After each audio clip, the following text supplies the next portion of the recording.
एगो आदमी से पूछलस के भाई यारा स्टेशन है तो हाँ आरा स्टेशन है आ तो सुनले बने कि एजा के आदमी जे मिलेला उ गाड़िए से बात करला तो उ कहता कि तारा भाई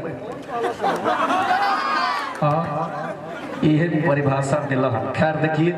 आदरणीय मंच पे आ जाइए और आदरणीय दीपक तिवारी जी से मैं चाहता हूं हम सबके बीच हैं और हम लोग जिस मंच पे जाते हैं तो हम लोग यही चाहते हैं साहब कि नहीं जहां भी जाएं सबके दिल में जगह बनाए, हर प्रकार का गीत संगीत हो लेकिन समय से ठीक लागेला तो गलती गीत थोड़े बोले कि दिल तुड़िए गइल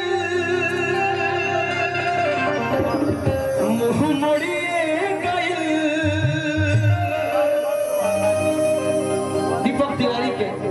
संडे सॉन्ग से लोग जाने वाली तो पता बता राकेश भैया के गीत था राकेश रोशनवा के कि दिल तुड़िए गइल मुंह मोड़िए गइल कि मन हो के वो कर अब मुरीद का करे रो दिल का टूटल बा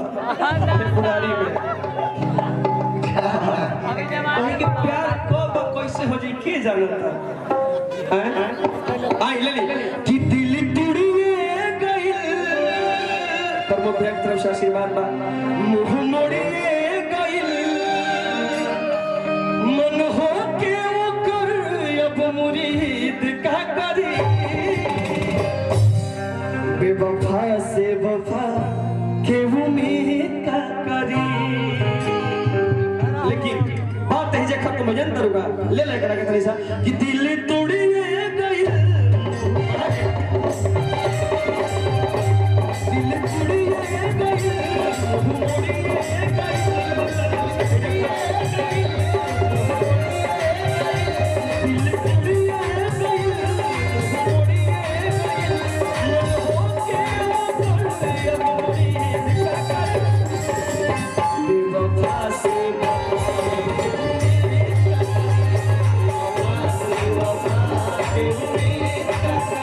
मोड़िए बड़ा प्यारा लाइन जल्दी जल्दी करेंगे अगला करना